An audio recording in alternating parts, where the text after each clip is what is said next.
Hello guys, welcome to my YouTube channel. और आज हम पहुंच चुके हैं हरिद्वार के गोविंदपुरी घाट। तो चलिए आपको गोविंदपुरी घाट दिखाते हैं। यह घाट प्रेमनगर आश्रम पुल हरिद्वार से सीधे मुड़कर पड़ेगा। आप सीधे मुड़कर जब आएंगे तो एक पतली सी गली में से होते हुए आना होगा, और अगर आपको चौड़ी रोड से आना है तो चंद्राचार्य चौक होते हुए सीधे हाथ से मुड़कर आना होगा। वह रोड काफ़ी चौड़ी है, तो आप किसी भी बड़ी गाड़ी से आराम से आ सकते हैं। और यहाँ पर घाट के बराबर में ही पार्किंग के लिए खाली स्पेस है, तो आप गाड़ी अपनी आराम से खड़ी कर आ सकते हैं। तो चलिए अब दर्शन करते हैं श्री गंगेश्वर महादेव के, जो यहाँ पर मंदिर है। मंदिर में किसी भी प्रकार की पूजा अनुष्ठान के लिए आप मंदिर के पुजारियों से संपर्क कर सकते हैं, और यहाँ पर समय समय पर श्रीमद् भागवत कथा होती रहती है। अगर आपको भी श्रीमद् भागवत कथा करानी है तो आप मंदिर की समिति से संपर्क कर समय ले सकते हैं, और कितने दिन के लिए आपको कराना है वह भी समय आपको बता देंगे। तो चलिए आगे बढ़ते हैं घाट की ओर। देखिए यह घाट कितना सुंदर है, और बहुत ही भीड़ भाड़ से दूर आपको एकांत महसूस होगा, शांति महसूस होगी। और यह घाट रानीपुर मोड़ से ज़्यादा दूर नहीं है, जो यहाँ का पॉश एरिया है। आप यहाँ आइए, समय बिताइए, माँ गंगा से आशीर्वाद लीजिए, ध्यान लगाइए। चलिए आगे बढ़ते हुए देखिए, शाम के समय सभी लोग अपना एकांत समय यहाँ बिताते हैं। और यहाँ पर इस घाट के कुछ नियम लिखे हुए हैं, जैसे कि यहाँ धूम्रपान निषेध है, बेंचों पर सोना निषेध है, और इस घाट की मर्यादा को बनाए रखें। और इस घाट पर अस्थि प्रवाह एवं कर्म कांड करना मना है, और साबुन तेल लगाकर नहाना मना है, जो कि किसी भी घाट पर आपको मना किया जाएगा। गंगा जी में किसी भी प्रकार से आप साबुन तेल ना लगाएं, और स्वच्छता का विशेष ध्यान रखें। तो चलिए इसके साथ आगे बढ़ते हैं और माँ गंगा से प्रार्थना करते हैं। यहाँ पर शाम की संध्या आरती जो होती है बहुत ही फेमस है। हरिद्वार के सभी घाटों की संध्या आरती बहुत ही अद्भुत होती है।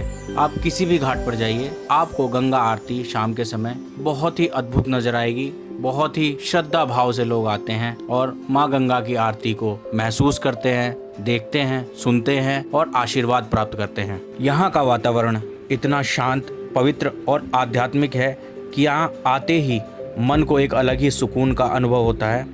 माँ गंगा को केवल एक नदी नहीं, बल्कि मोक्षदायिनी, जीवनदायिनी और करोड़ों लोगों की आस्था का प्रतीक माना जाता है। पौराणिक कथाओं के अनुसार राजा भगीरथ की कठोर तपस्या के बाद माँ गंगा स्वर्ग से पृथ्वी पर अवतरित हुई, ताकि उनके पूर्वजों का उद्धार हो सके।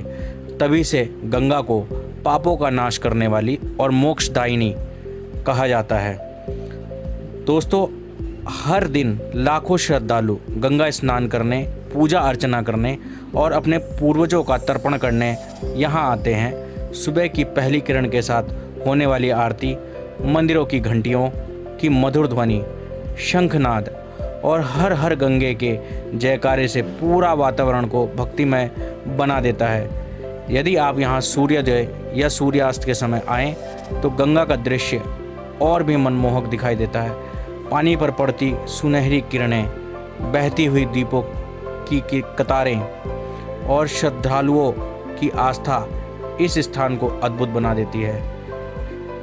गंगा घाट केवल धार्मिक दृष्टि से ही नहीं, बल्कि सांस्कृतिक और ऐतिहासिक रूप से भी बहुत महत्वपूर्ण है। यहाँ हर त्यौहार जैसे गंगा दशहरा, कार्तिक पूर्णिमा, देव दिवाली, मकर संक्रांति और कुंभ मेले पर लाखों श्रद्धालु एकत्रित होकर माँ गंगा का आशीर्वाद प्राप्त करते हैं। अगर आप हर की पौड़ी ब्रह्मकुंड के पास नहीं जा पा रहे हैं भीड़ की वजह से या किसी भी अन्य कारण की वजह से, तो आप हरिद्वार के अन्य घाटों पर भी नहाकर, स्नान कर पुण्य प्राप्त कर सकते हैं। क्योंकि वह दो शब्द हैं, मानो तो मैं गंगा माँ हूँ, ना मानो तो मैं बहता पानी। तो अगर आप माँ को गंगा मानकर नहाएंगे, स्नान करेंगे, तो वह स्वतः ही गंगा बन जाएगी। और अगर आप बहता पानी मानेंगे तो वह एक साधारण नदी नज़र आएगी आपको। तो भाव के साथ आप आइए, स्नान करिए। हरिद्वार के किसी भी घाट पर आइए, भाव के साथ आइए, भक्ति के साथ आइए। माँ गंगा का आशीर्वाद आपको अवश्य प्राप्त होगा। और गोविंदपुरी घाट का यह दूसरा हिस्सा है, यह हिस्सा भी बहुत बड़ा है। गोविंदपुरी घाट अपने आप में ही बहुत बड़ा घाट है और यहाँ पर कितनी भी संख्या में श्रद्धालु आ जाएं, सब आराम से आकर पूजा कर लेते हैं। तो ये घाट बहुत बड़ा है। और जो आप ये सामने मिट्टी देख रहे हैं गंगा जी की, यह गंगा की पवित्र मिट्टी है जो कि आमतौर पर पूजा में यूज़ होती है। और यह मिट्टी लोग अपने गांव घरों में लेकर जाते हैं आमतौर पर और अपने आप को सौभाग्यशाली महसूस करते हैं। अगर आप अगली बार हरिद्वार आ रहे हैं तो कृपया कर मुझे कमेंट में ज़रूर बताएं कि आपको यह घाट कैसा लगा। आगे भी मैं अन्य घाटों के दर्शन कराऊंगा आपको। तो चलिए मैं अब आपसे आज्ञा चाहूँगा।